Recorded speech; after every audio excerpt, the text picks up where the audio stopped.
Going live in 3, 2, 1.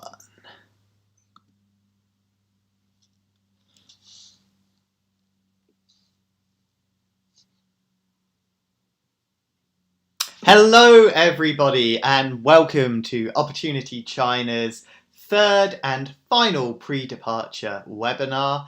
Thank you very much, those of you who have been able to join us today, although we are very conscious that many of you will be watching our catch-up. So please do feel free, if at any point when re-watching this you feel the need to ask a question, just jot it down and send it to info@opportunity-china.com and we will get that straight over to you. Now, you might notice that I've been joined once again, not by one friend, but by two, by both Joel and Hannah, who have returned to us today from their previous sessions on Tuesday and Wednesday. Thank you so much for joining me, both of you. We're going to be having another bit of a chat about their experience and their time living and working in China, but with relation to today's topic, which is all about life outside work, Chinese culture and immersion, looking at Chinese culture and the 5,000 years of continuous civilization and history that has led the Middle Kingdom to the current position that it holds in today's world. We'll be kicking off with that conversation, and after that we shall be taking a look at an introduction to modern Chinese history and the context from which it comes. This won't be a lecture entirely based on ancient Chinese history, going through all the dynasties, although that's definitely super fun and interesting. It's not something that we necessarily have time for today, but we'll be covering a bit of a backdrop to see how and why China is the way it is today, or to form a basic opinion of that. We'll then be taking a look at cross-cultural understanding and a couple of core cultural concepts that exist in China that are very important for you to bear in mind and to understand when it comes to dealing with new Chinese friends and colleagues. We'll then take a look at the Great Firewall. We'll look at Chinese apps and also social media in China, before looking at transport getting around China and finishing off by taking a good look at leisure and entertainment activities. So, Joel and Hannah, it would be really good to know what were your guys' preconceptions about going to China? What was in your mind when you thought of China? If you cast your mind back all those years ago before you had ever set foot on Chinese soil, what was the first thing that came to your mind, Hannah, when you thought of China?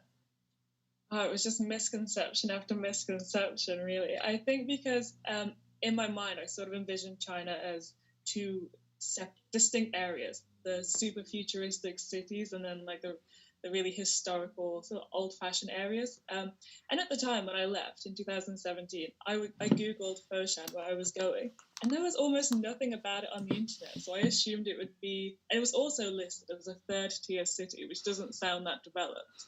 So I got there not expecting much.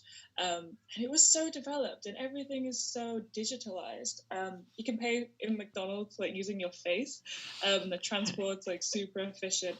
Everything is super futuristic. And I think another misconception I might have had was just that because most of the information we get about China, especially in the UK, just comes from the news. And if it's on the news, it's not often spun in a positive light. So I really didn't know much about just normal Chinese life. So I pretty much went in starting from scratch and building up. I don't know how similar your experience was, Joel. Mine was exactly the same. My only exposure to Chinese culture was with Chinese students at university. So I just thought everyone in China was studious, didn't go out to clubs, sat in the library all day. And the opposite, it could not be more true. The nightlife in China really shocked me. A million times better in London, right? Everything is open till 3 in the morning. You can get food, you can go to cool nightclubs. I really wasn't expecting everyone to be as friendly as they were. Especially if you've been to like a few famous restaurants in the UK, like the guanxi, where they're really sort of firm and aggressive. Everyone in restaurants was so welcoming. They want to get your number. That was the biggest misconception for me, was just expecting everyone to be sort of a bit robotic and working really hard. But you definitely meet some party animals, kind of all sorts of varieties of people out there.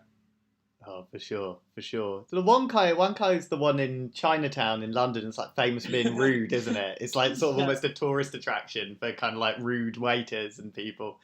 Did you ever? And Did you also ever? just Did you guys ever experience? Did you guys ever experience any of the sort of blunt service staff in China before? the occasional angry taxi driver, because I couldn't speak much Chinese at the time, so I'd basically just like show a picture and an address and be like, here. And then sometimes I'd get a bit annoyed. But generally, like Joel said, everyone was super friendly. And a lot of people love just trying to practice their English with you, like even if they just like I had a person come up to me and say basketball just because I was really tall. So you get the most like random interactions. But people are so willing to engage with you and like try to help you. Yeah, you do feel like you're in good hands. Yeah, definitely, definitely. Um, what were your guys' sort of knowledge of China's history and culture before you went? Joel, I know that that currently you've got a bit of academic, well, you've got quite a large amount of academic interest in China right now. But did you have that before you went to the country? Yeah, I think I was a bit of an anomaly in that I'd done most of my degree doing various bits of history about Britain and China, right? So I kind of knew all of the ancient history about the dynasties, about Chinese architecture, the language, etc. But that did not necessarily translate into modern Chinese culture, right? I was expecting it to go there and to be like, Confucius and all this stuff. And like Hannah said, everything there now is so digitized. Paying with WeChat, paying with all these different kind of digital apps. So I knew a decent amount, and that really kind of helped me ingratiate myself with my colleagues, right? Because they loved hearing me talk about Chinese culture. But like Hannah was saying, certain cities now are just so incredibly modern that it really isn't like sort of Qing dynasty anymore. How about yours, Hannah? Did you have a bit of historic background like Joel, or did you like me just go in completely blind, firing and finding out? I was kind of the opposite of Joel. I knew nothing about ancient history, but I'd done modern Chinese history at A level. So I did know quite a bit about like Cultural Revolution and the Great Leap Forward and the process of China modernizing. And actually, that was quite cool because if you guys know what a Little Red Book is, you could go into shops and find like original copies of Little Red Books still for sale. And you do see the remnants of a lot of that history still around you. So it definitely is worth looking into Chinese history a little bit before you go, because I think you can see things, you can appreciate things from a new perspective. Definitely. I think I've got a little red book Oh, somewhere you've that got I bought one. at one of the markets. It's a really awesome little thing because you can feel the history of it. Mm. It's you can see the spine is just so worn thin because the person who owned it had read it so much, and you can see the stains along the side of it, like the sort of mud and the dirt alongside of it from like potentially working in the fields. It's like this massive piece of history that you can just sort of hold in your hand. I knew nothing about any of that before I went to China. All I knew about China going in out at the beginning of the 2010s was basically is a really exciting, really growing, rich place. At that particular time, the mood between the West and China was certainly a lot better than it is today, and even maybe a bit better than it was when you guys went out as well in the second half of the teens. Um, so there wasn't quite so much of a bad backdrop for me. And yeah, it was a time where there was a lot of excitement. The technology was just coming in, but it was still a pretty cash society. So people still used paper money a lot back then. I think by the time you both had gone there, it pretty much well, Hannah, I think it was just transitioning entirely into Mm. 100% WeChat Pay. And Joel, I think you were definitely there when it was all Alipay and WeChat Pay, right? If I gave people cash, they looked at me like I'd handed them a shoe or something, right? It was like the most bizarre thing to them that I was giving them cash. So, yeah. It was Definitely. like, And this is like 3-4 years ago. In Britain, the cashless revolution really took massive hold during COVID. I think I was still using cash a fair bit, and I like to think I'm a young person, but I was still using cash a fair bit before COVID happened. And in China, they were years ahead with that, years and years ahead with that. Um, One of the funniest things that I noticed as a change in China was the emphasis on cycling, on bicycles. Did you both have the free bicycles in your city? Well, not the free bicycles, the bicycles you could rent for like one kwai or whatever in your cities that people could just rent and ride off on. Yeah, I didn't mind. It was super cheap as well, less than 10p per ride, probably even less than 5 pence. But yeah, if I was traveling through the city, it was always quickest and easiest to just hop on what were they called? Mobikes. We had Mobike. mobikes in Persia. Yeah. And sometimes you go to certain areas of the city and there'd be like a giant pileup of abandoned mobikes. And it was a bit of a free for all on the roads, but I think now it's getting a bit more strict. There's a lot more rules to follow. But depending on where you are in China, you can have a varying experience with the bikes, I think. If you go to Chongqing, you will not see a single bike because Chongqing, the amount of streets that are like this, when people say it's a mountainous city, it's a mountainous city. I'd heard about the bikes, so I was so shocked when I went to Chongqing for the first week. So I was like, where are all of these bikes? And then when I finally started exploring the city, I was like, oh, this is why. But when I visited Chengdu, yeah, absolutely, they were everywhere. I was really hoping you. It's a long time since I last went to Chongqing, but I was really hoping you were going to say you had those bikes in Chongqing. Just imagining going down the hill on those. That would be so much fun. But yeah, you can definitely tell why if you go to Chongqing, those bikes do not exist there. It's not a good idea.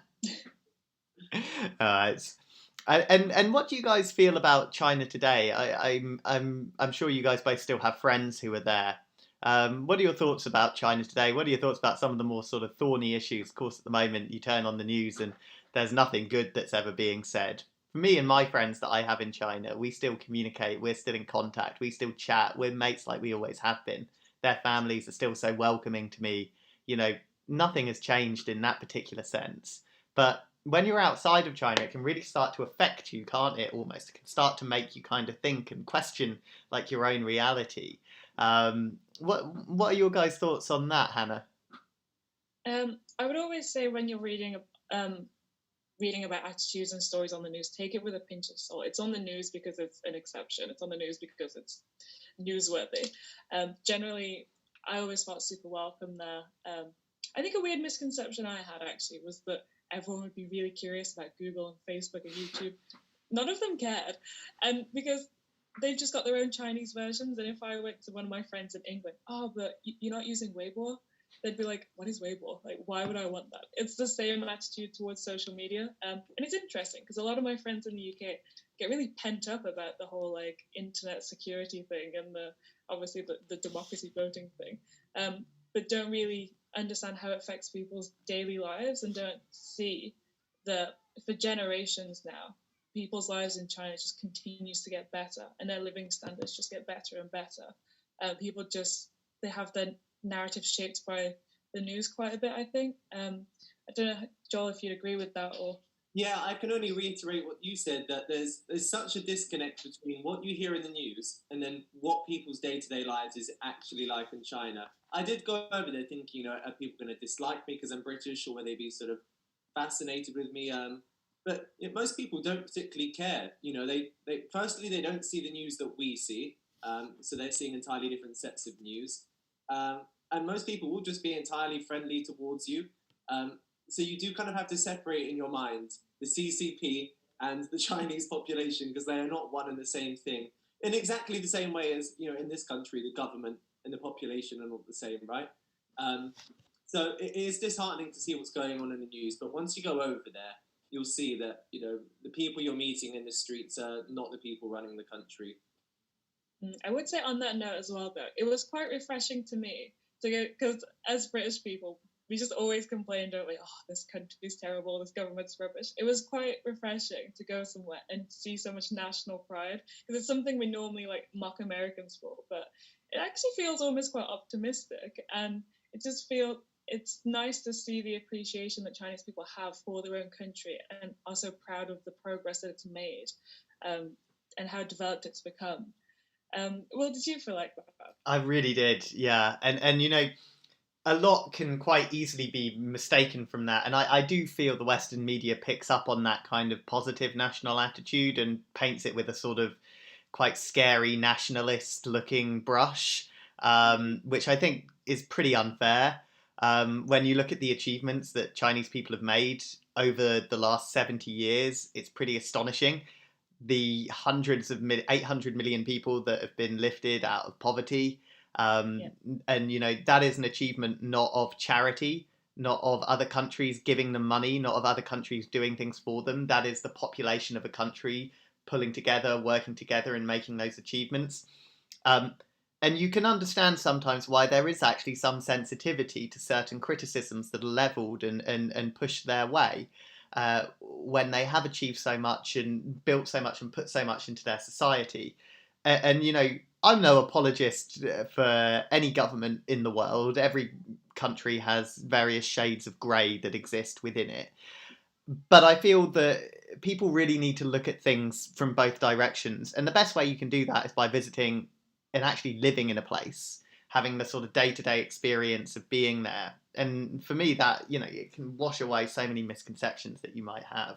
I think you guys probably feel the same as well, like about how that worked with you. It sort of can almost like wash away any prejudices that you might have or that they grow. Whenever I go back, those things just go away.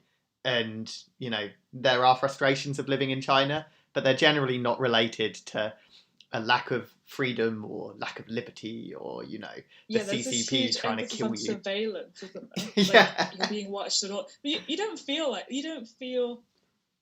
a government presence in your daily life. It's just not there. No. It's just like in the UK, you're not constantly thinking about what Boris is doing. It just doesn't affect your daily life.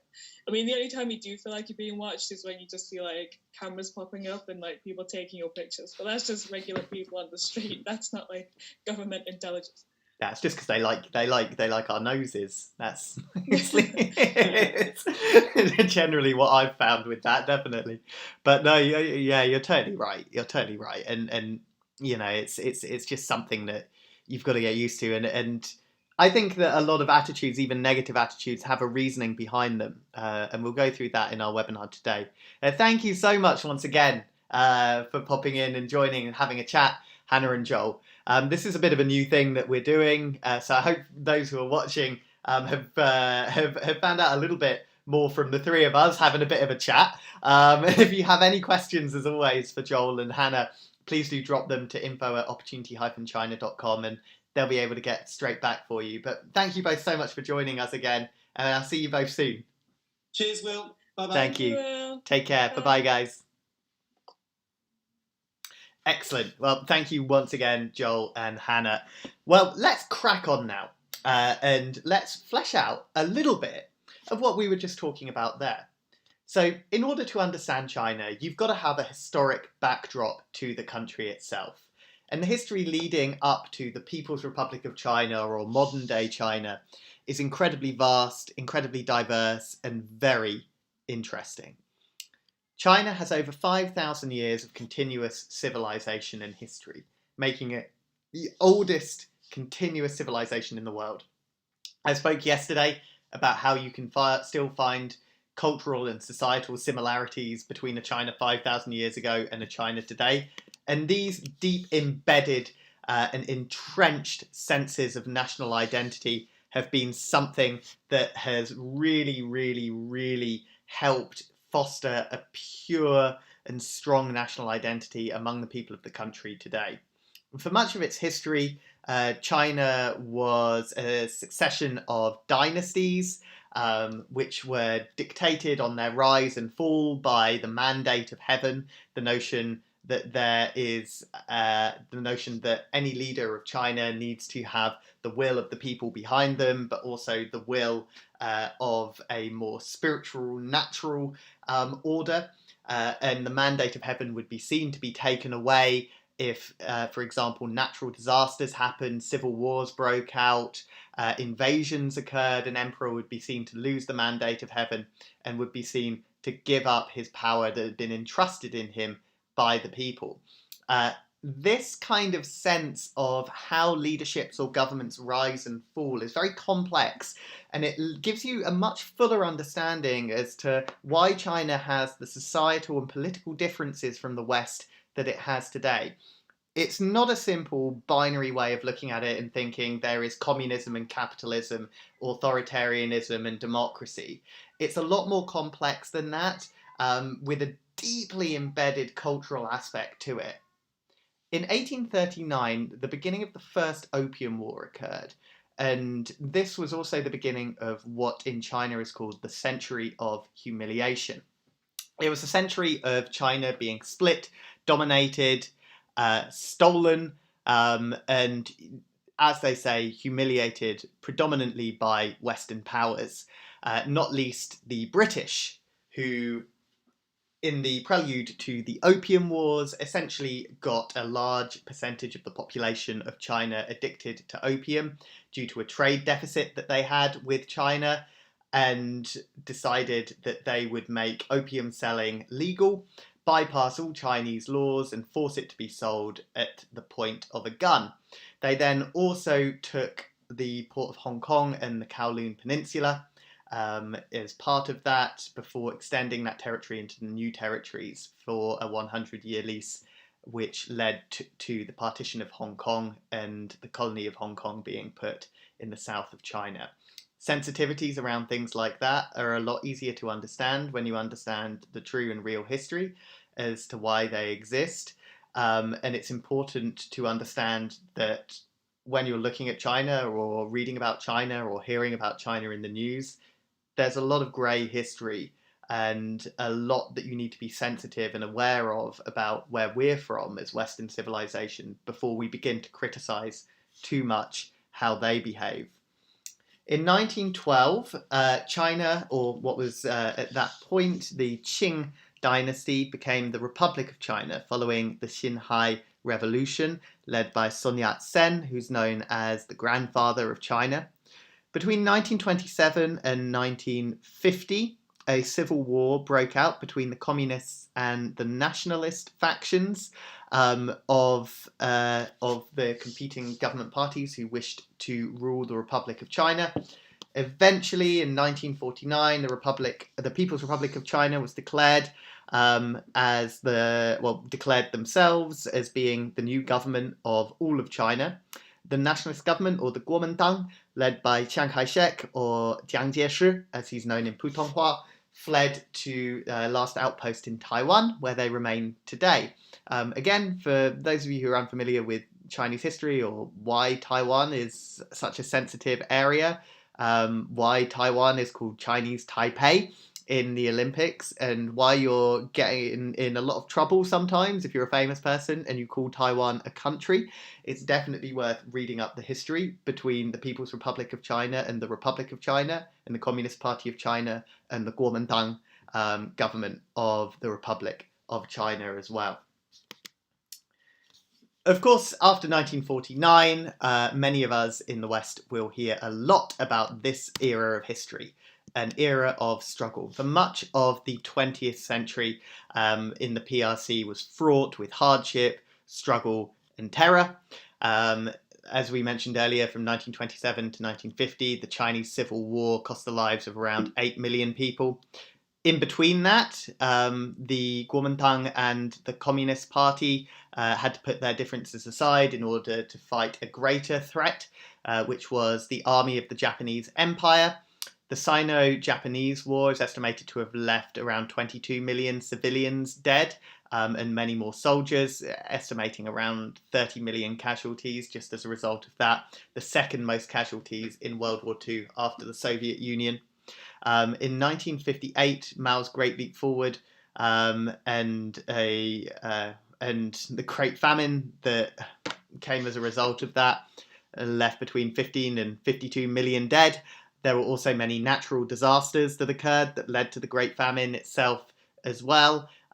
Historians, or good historians, will generally blame a mixture of those two things as opposed to just saying it is the Communist Party of China's fault or it's Mao's fault.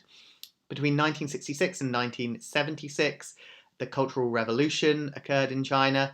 Again, Estimates as to how many people died are hard to come by, but between hundreds of thousands and 20 million are estimated to have died during this period. Many more will have fled, many more were persecuted for their views, and the Cultural Revolution was denounced by the Communist Party of China following this particular time, and is viewed generally now as a period of time for learning that you should look back on and not repeat. All of this was coupled with a self-imposed isolation, a sense of China needing to get back on its feet, of the Chinese people needing to rule themselves, of needing to throw out all of these Western powers who had come in, humiliated, destroyed, robbed from, and essentially treated them as subhuman.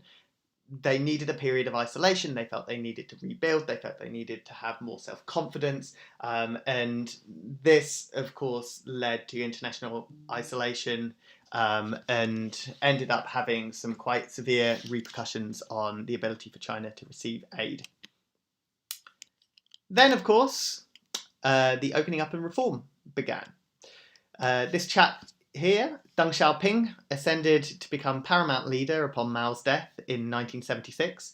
Deng Xiaoping was a very diminutive figure, a very small man, but probably one of the greatest and largest statesmen that ever existed on the world stage.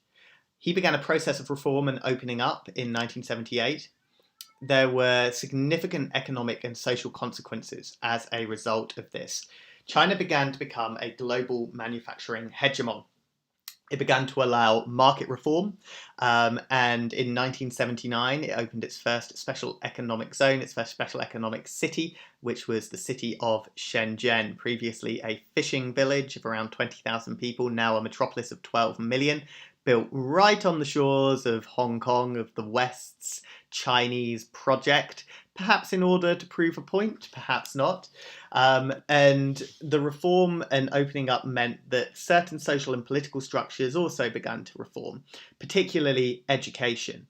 During the Cultural Revolution, education was essentially put into a deep freeze, with national examinations being cancelled and more of an emphasis being placed on ideological and political education as opposed to academic education. Academic education was once again at the forefront, and those parents and those children of the Cultural Revolution at that point knew their children needed to receive a great education, and this led to many reforms that you still see today in the education sector, maybe correcting themselves a little bit too much, hence the 2021 reforms.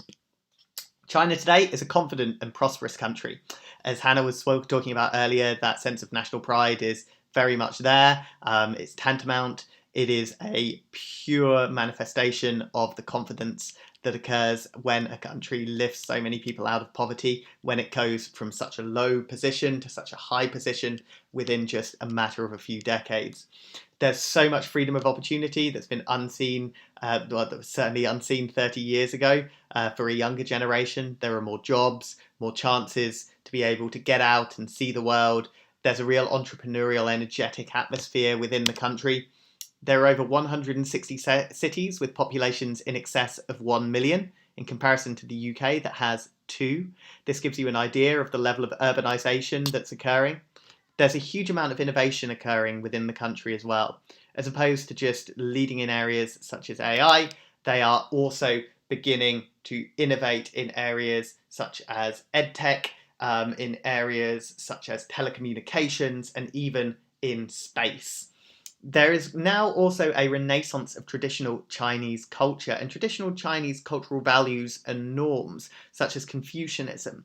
Rowing back a little bit from some of the excesses of the Cultural Revolution, China is now focusing a bit more on Confucianist style thinking, cultivating oneself, making sure that education is at the centre of every person's life, ensuring that stability and hierarchy is protected and venerated above all, and also ensuring that filial piety is observed from parents to children. But perhaps most of all is a desire for China to become more global-facing and internationally minded. Now, this is beginning to butt heads between China and the West as they begin to seek influence with the rest of the world. China is starting to look outwards. It's wanting to gain more and more partnerships internationally. It's wanting to engage more and more in what it commonly calls a win-win partnership proposal with other countries that exist in Asia as well as in the West. But of course, with this come a few hard truths.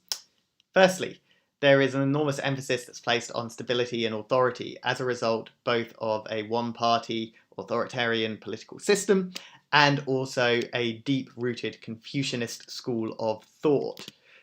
Because of this, you have things that are enjoyed in the West that certainly aren't in China. There's definitely no freedom of the press. What you're going to see is going to be state-controlled news. You're not going to hear a lot of differing opinions on the news or in the newspapers. But if you go to the bars, if you go to chat to people, if you make friends, you'll certainly hear a lot of different opinions among people in the street, and you won't be taken away by men wearing black suits if you hear them or if you speak them as well yourself. There's also no freedom of assembly. There's no immediate right to be able to go and protest something. They'll generally be broken up by the police, they'll generally be dispersed. You're not going to see the kinds of mass demonstrations that you would see in New York or in London, in Beijing. Wounds are still very sore from a tragic past, and there is sensitivity on a national scale when it comes to certain issues, particularly when it comes to issues around China and Western powers criticising or looking to enact their will on them, or when it comes to issues around the Second World War and Japan in particular. Discussion of politics is not the norm. China does not have a similar participatory democracy as we do in the West. There is not as much open debate as it is a one-party system, and therefore the discussion of politics is generally not quite so normal. In a developing country, people tend to be more interested in looking after their families and ensuring that their quality of life is higher than poking their nose in what they consider business to not be theirs. It's not the way I personally like to engage in things. I always like to have a chat about politics and my opinions, but it's a bit more sensitive there and not generally the norm. And there is an independent outlook. They're not too keen on foreigners coming and criticising China, especially foreigners who are ignorant and who haven't lived there very long and don't know very much about it. Don't think just because you have access to Google and Facebook and the Great Firewall blocks theirs that you know more about their country than they do. That's always something to be very aware of and conscious of. Sensitivity over COVID-19 currently exists as well. You won't get a very good reception if you go around calling it the China virus, for instance. There is often little outward dissension of government policy. People will generally want to agree with what they're saying. And most of this is because there's currently a very high level of trust in the CCP following their very successful campaign to keep COVID out of China and keep the cases so low there. Now, when it comes to China, there are a few core cultural concepts that are very important to understand. The first is the core cultural concept of mianzi, or face. Now, face is essentially a concept of respect, of giving respect, of having respect, of showing respect, of ensuring that you do not call someone out in front of others, of ensuring that there is a harmonious environment that's always being created where you are. And it's vital to understanding the nature of relationships in China and what appropriate discourse is. It may seem simple at first, but it has many subtle nuances, and there are many tricks and many differences between the West and China for this. For instance, in the West, we're used to a flat management structure. We're used to telling everyone, oh, we need a bit of confrontation in our meetings in order to make sure we learn something or in order to get something new. So you might sometimes openly in the West see people quite openly say, oh, I didn't like this piece of work. I'm not sure this piece of work was quite right that you did. In China, you're not going to see that so much, especially not from people who are on the same level or a lower level person saying it to someone on a higher level. You might see it from someone well at the top telling someone else, but generally people will do these things in private, because if you correct someone in that way, if you embarrass someone in that way, if you do anything that may potentially call someone out in China, it's a lot more serious than it is in the West. and it shows a very great deal of ignorance when you do it. It's always important, if you have an issue or a criticism of someone, even if it's quite small, do it in private, do it lightly, make sure that you save face, make sure that you do it generously, offer advice, be humble in your attitude, never behave as though you are above anyone else, show face, give face, keep face.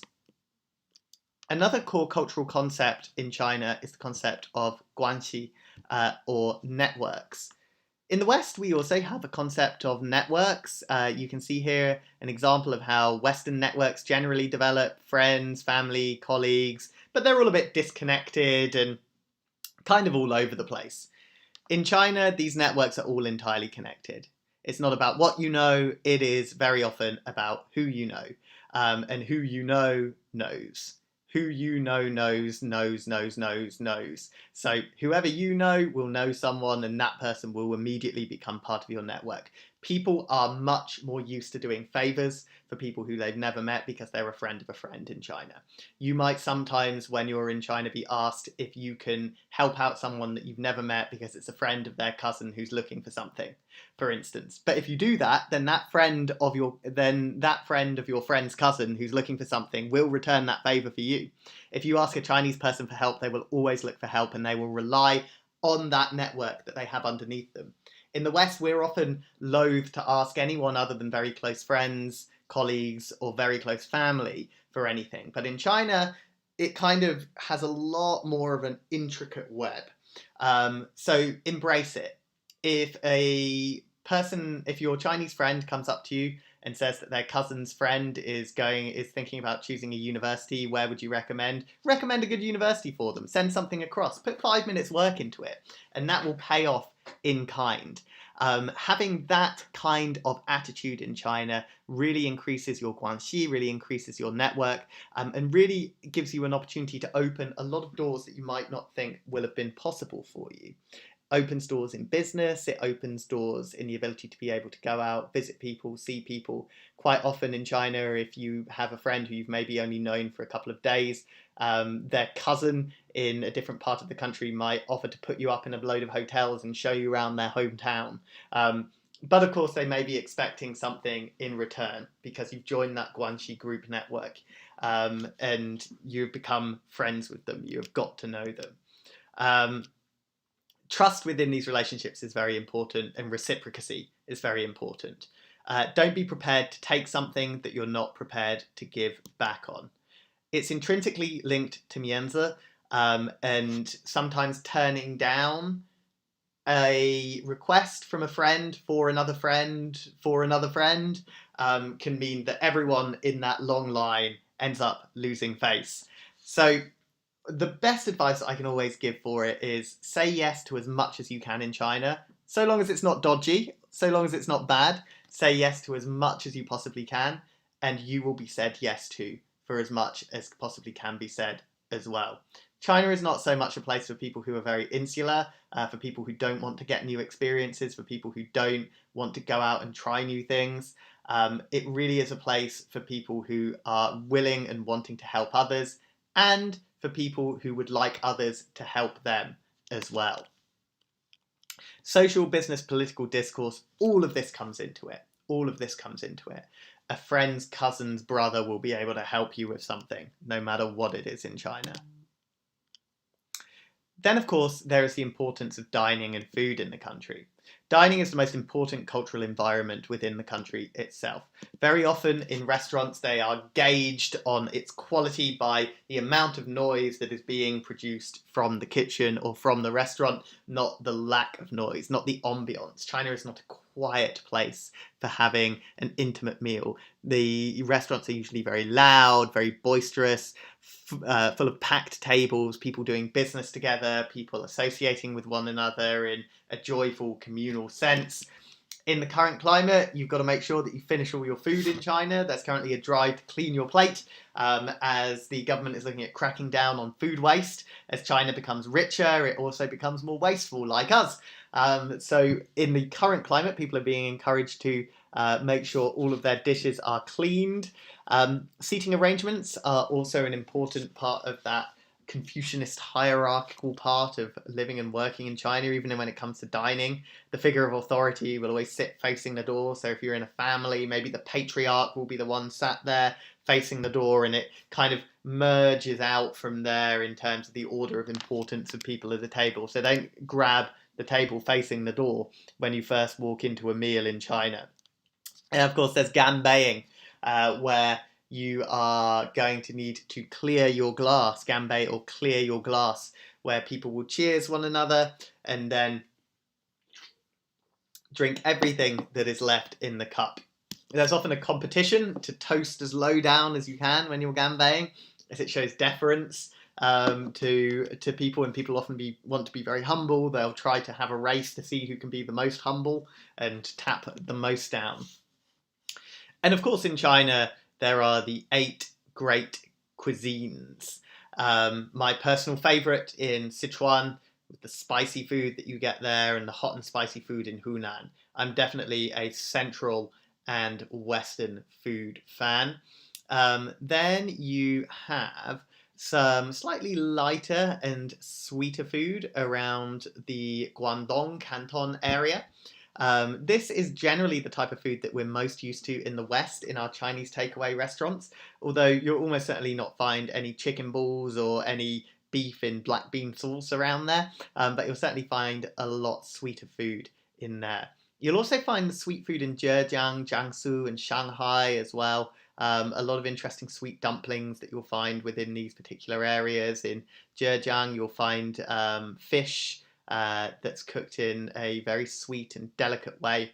And then you have the wild mountainous Fujian and Anhui food, as well as the very common seafood that's found around Shandong area. You also have some very unique cuisine up in the north east of China, in Dongbei, in Manchuria, which is very much enjoyed. And all of these regional cuisines can be found throughout the country. So they are by no means just restricted to the regions where they exist. You'll find that throughout the country there'll be restaurants popping up with these regional cuisines all over.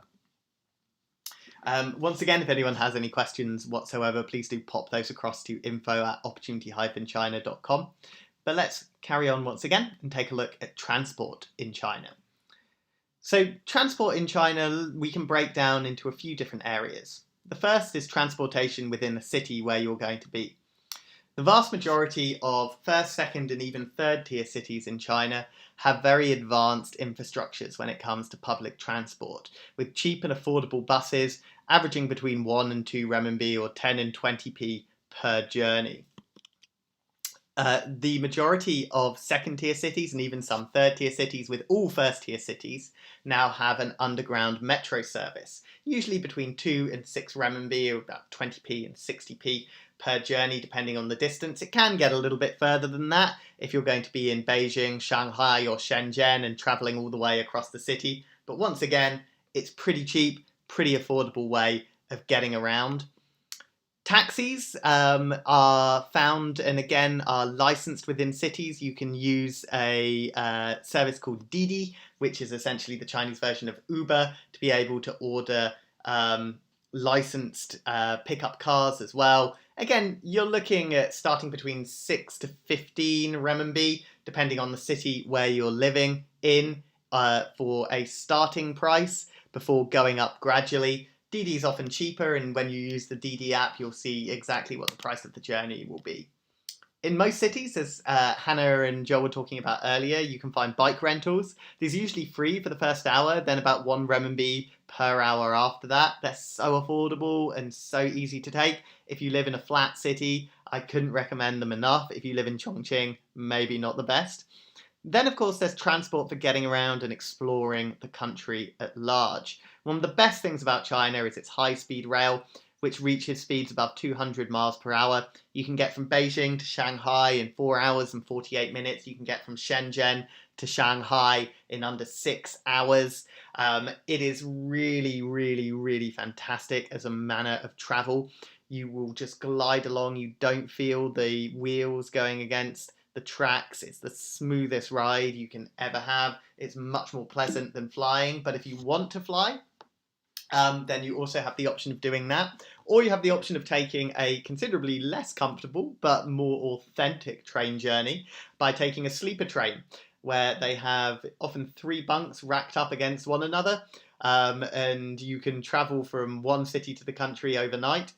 But of course, if you want to fly, the internal flights in China are often very cheap across all of the airlines. So Air China, China Southern, Hainan Air, you'll be able to catch flights to pretty much every single first and second tier city airport that you can think of for a relatively low price and low tax. Ask a Chinese friend to help you book any trips that you're doing on the Chinese language version of Ctrip, because it's actually cheaper than using a foreign version. And make sure that you always, when you are going to a train station or an airport, bring your passport with you, because they will check it. It's not like going to a train station in Britain or in America. Once again, any questions on transport, please do pop those across to us. Let's take a look at being online in China. Now, the first thing you probably think of when you think of being online in China is the Great Firewall. And you're very right to think that. China operates a tight level of internet security. Many websites that you will use are all going to be blocked. Basically, every website that is a must-have in the West is blocked in China. YouTube, Facebook, Google, absolutely everything. But you can get Bing. You can still get Bing, which is always good. God, I never use Bing quite so much as you would in China. Use of a VPN is needed. Make sure that you download and install one before you arrive in China. We do work with ExpressVPN to provide discounted VPNs for those heading out there. However, sometimes certain VPNs are less successful than others at particular times. So do Google what VPNs are working well at the moment in China. Take a look at Reddit threads. Take a look at threads online to get an idea of which VPN might be best for you to use. Even when using sites that are blocked in China, be discreet about what you post. Don't go around just posting a bunch of negative things. Again, you're not going to get taken away by men in black suits. But when you're applying for a visa again, if you have a relatively large following and you've gone around saying bad things about China all the time, it might potentially be more difficult to get a visa to come back again. When it comes to popular social media in the country, well, the first one that you've got to know is WeChat. It's an absolute necessity in China. Make sure that you all download it and have it on your mobile devices before you leave. It is not just used as a messaging app like WhatsApp. It's also used like Facebook to publish moments. And it's also used to pay for just about everything in the country as well. Then, of course, there's Douyin or TikTok. Well, TikTok as we know it in the West, Douyin as it is in China, it works exactly the same. It's pretty much an identical app. But they do not transpose between one another. So you can't follow your TikTok account on your Douyin account. They are different apps, but they just look the same and they are the same. There's also Xiaohongshu, which is a video sharing website, really popular, really cool website to use to find lots of interesting stuff. Weibo, Sina Weibo, which is essentially the Chinese version of Twitter. QQ, still the most common emailing service that exists in China. Youku and Tudo, kind of like the video sharing platforms within the country. Dianping for Yelp, you can get a lot of really useful reviews on that. And Douban for Spotify, for listening to all the music that you might want to. Now, let's take a look at a few practical apps that you can use in China. Alipay, you can pay for anything, anywhere using it. Taobao, essentially the Amazon of China, but quicker and better. You can order pretty much whatever you want and have it delivered to your home the next day on it. Baidu Translate, the best app for translating in China. If the VPNs are ever down and you can't use Google Translate, Baidu Translate is really good. It's got a two-way communication feature where you can speak with someone, just put it in between the both of you. There's Baidu Maps for getting around, which once again, if you're not able to use Google Maps, is really useful to use. There's a little bit of a quirk in China. Only state-approved Chinese applications and services are ever able to write accurate maps of China. So Google Maps and Apple Maps, they don't actually have entirely accurate maps of China for GPS purposes. when you're using Google Maps or Apple Maps in China, you will always be about 100 feet away from where you actually are. So if you're trying to find somewhere, it will be 100 meters up the road from where you're standing. Baidu Maps is way better because it's actually allowed to have accurate map representations of being around in China. So if you ever find yourself in China using Google Maps and thinking, oh, but it says this shop is here, the shop is 100 miles up the road. Then there's Didi, which is the Uber for China. Didi is such a useful ride-hailing app. You also have a translator in it where you're able to speak and communicate what you need to the driver. There's Meituan and Xiaolilima, which are the food ordering apps, Chinese food delivery apps. You're able to order, once again, pretty much anything you like from there. So let's finish off by just taking a quick look at leisure activities in China. Well, where is there to go? First of all, there's restaurants, which are the most popular destinations, given how important food and the culture of food is in the country. In second-tier cities and first-tier cities, there's a really good mix that you can find of Chinese and Western restaurants. They're great places within expat areas to communicate with and act as a hub for other expats that live in the city where you are. Developed cities with expat populations will have numerous expat-focused bars and meeting places. These are generally to be found in areas nearer consulates or embassies. There's an abundance of malls and cinemas. Those of you who are going to be working in private language centres will likely be working within the malls themselves. You'll find that there's a huge amount to do in these places. Some of you might be living above malls as well at this particular time. You're never going to be short of places to travel to. There's a big boom in fitness and health with gyms located at most malls, as well as a lot of expat WeChat groups, which are great for finding arts clubs, sports teams, and anything else that you can imagine. Well, as always, thank you very much for joining us. And if you have any final questions, please do feel free to pop those over to info@opportunity-china.com and we'll be able to answer those for you. But all that leaves for me to say is thank you very much once again for joining us. And we hope to see you all again very soon. Thank you so much and goodbye.